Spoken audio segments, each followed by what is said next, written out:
Ito bali supposed to be plug and play para makonect sa wifi.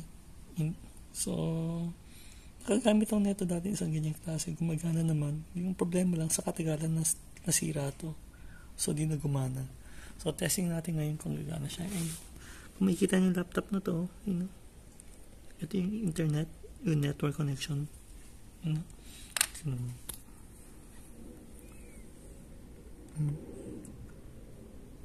No connections available doon. Lumalabas. So, ito, pinasok ko itong gumagana to. Dapat, makakapasok siya, makakonect siya. So, pasok siya sa port natin dito sa gilid. Ayan.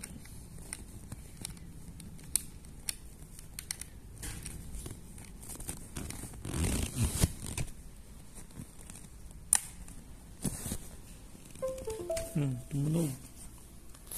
Tingnan natin kung na-detect.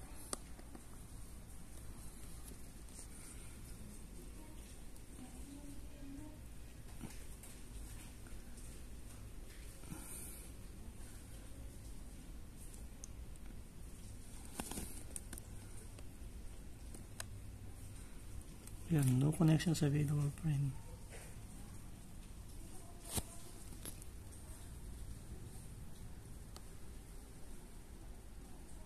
So, same lang basically ang problem sa kanina.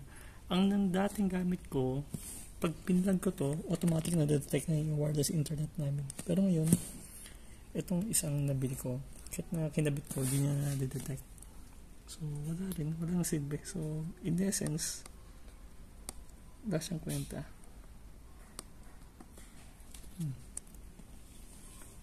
Wala siyang kwenta, diba?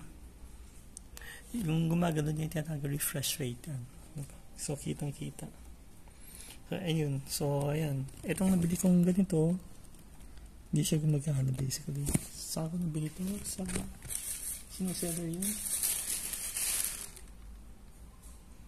Nabili ko siya kay Fancy Fu ko siya nabili bali. Ito, kay Fancy Fu ko nabili bali. From Binondo. Hindi siya gumagana. So, mura naman ito. Wala pa 100. Pero, yun. Palpak siya.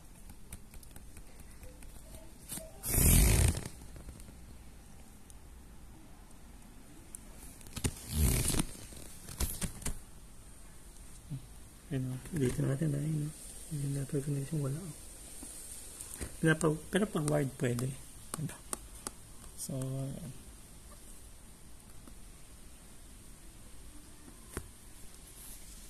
shutdown ko na.